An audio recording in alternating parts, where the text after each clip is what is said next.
The betrayal was surgical in its precision.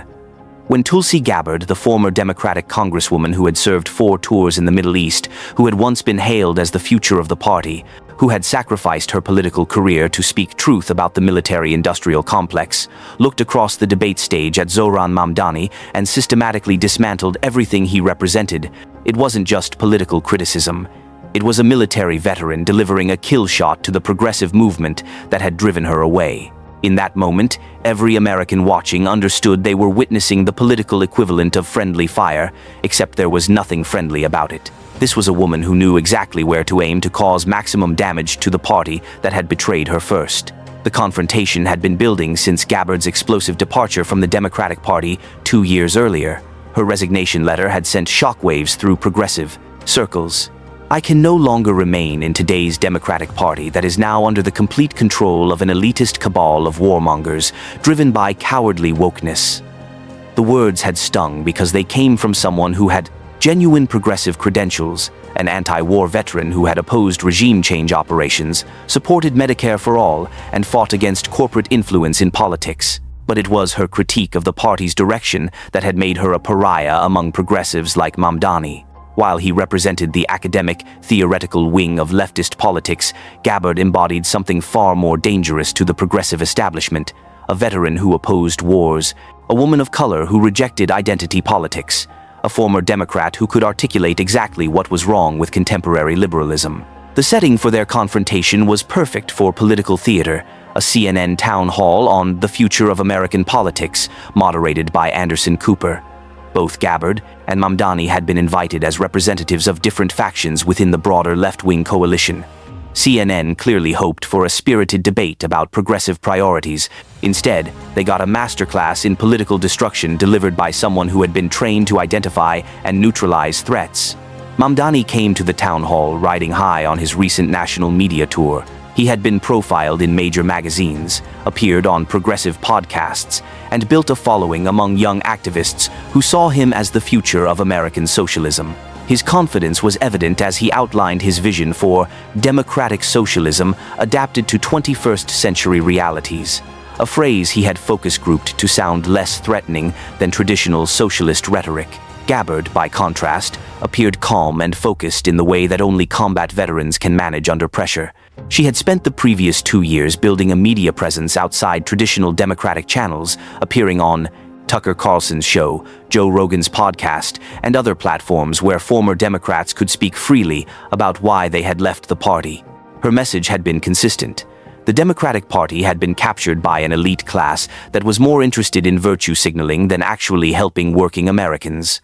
The town hall began routinely enough, with both participants offering their perspectives on healthcare, economic policy, and climate change. Mamdani delivered his usual talking points about the need for systemic change and revolutionary politics, while Gabbard focused on practical solutions and the dangers of endless foreign wars. But the dynamic shifted dramatically when Anderson Cooper asked about the future of the Democratic Party itself.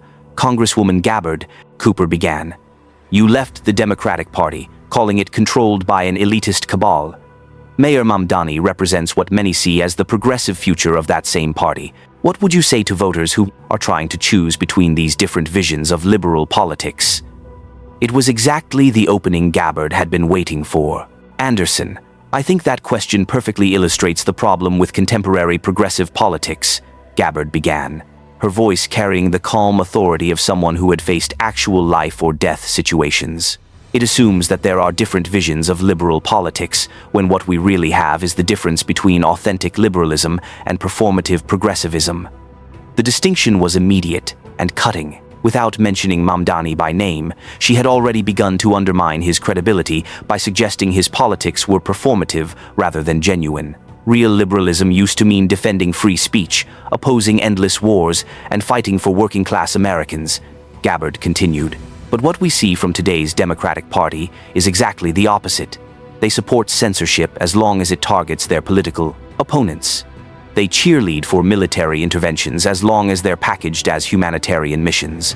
And they claim to represent working people while implementing policies that benefit the professional managerial class. Mamdani attempted to interject, but Gabbard wasn't finished dismantling the progressive movement that had once been her political home. The mayor talks about democratic socialism, but let me ask a simple question.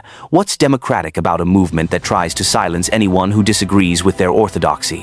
What's socialist about policies that primarily benefit college-educated professionals while working-class families struggle with inflation caused by those same policies? The questions were devastating because they came from someone who couldn't be dismissed as a conservative or right-wing critic. This was a former Democratic congresswoman, a military veteran, a woman of color, asking questions that progressive politicians had no good answers for. When Cooper finally gave Mamdani a chance to respond, his discomfort was obvious. He had prepared for policy debates, not a fundamental challenge to the legitimacy of his entire political movement. Congresswoman Gabbard, I think you're mischaracterizing the progressive movement, Mamdani began, falling back on talking points that suddenly sounded hollow. We're fighting for economic justice, racial equity, and climate action. These aren't elite concerns, they're the defining challenges of our time. Gabbard's response was swift and devastating. Economic justice? Your policies have driven inflation that hurts working families most. Racial equity? Your movement has done more to divide Americans by race than anything since Jim Crow. Climate action? You oppose nuclear energy, which is the only realistic path to carbon reduction because it doesn't fit your anti-corporate ideology. Each point landed like a precision strike. Gabbard had identified the core contradictions in progressive politics, policies that claimed to help working people but actually hurt them, rhetoric about unity that actually promoted division, environmental goals that rejected the most effective solutions. But it was her next attack that would generate the most headlines and social media clips. You know what the real difference is between us, Mayor? Gabbard said, looking directly at Mamdani with the intensity that had made her famous during her presidential primary debates. I left the Democratic Party because I actually believe in the principles that progressives claim to support. You're still in it because you've never really challenged the establishment that controls it. The accusation was devastating. That Mamdani wasn't a real progressive, but a careerist who had found a niche within the establishment by adopting radical rhetoric without threatening real power structures.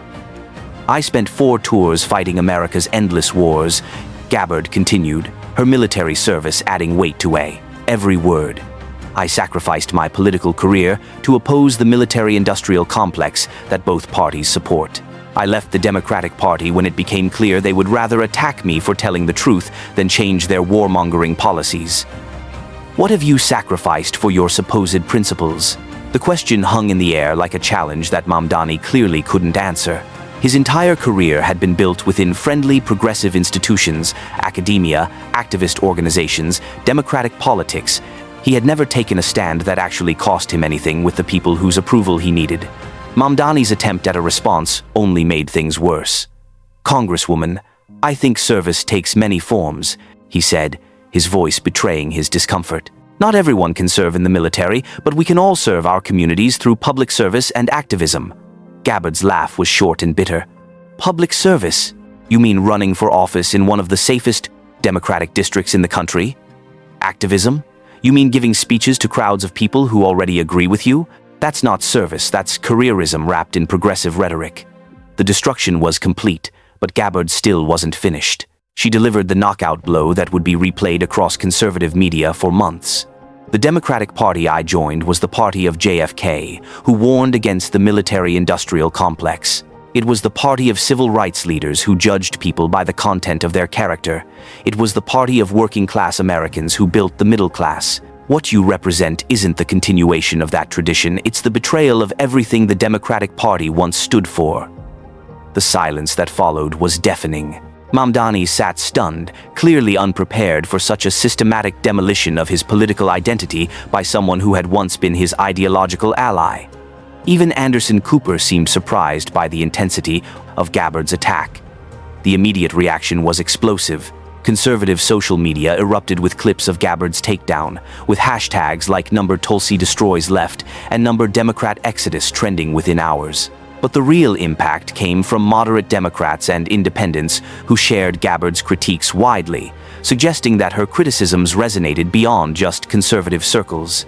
Progressive activists tried to dismiss Gabbard's attacks as the rantings of a turncoat who had been seduced by right-wing media attention. But their responses fell flat because Gabbard's military service and genuine progressive history made her impossible to dismiss as a right-wing plant or conservative operative. Her criticisms carried weight precisely because she had once been part of the movement she was now attacking.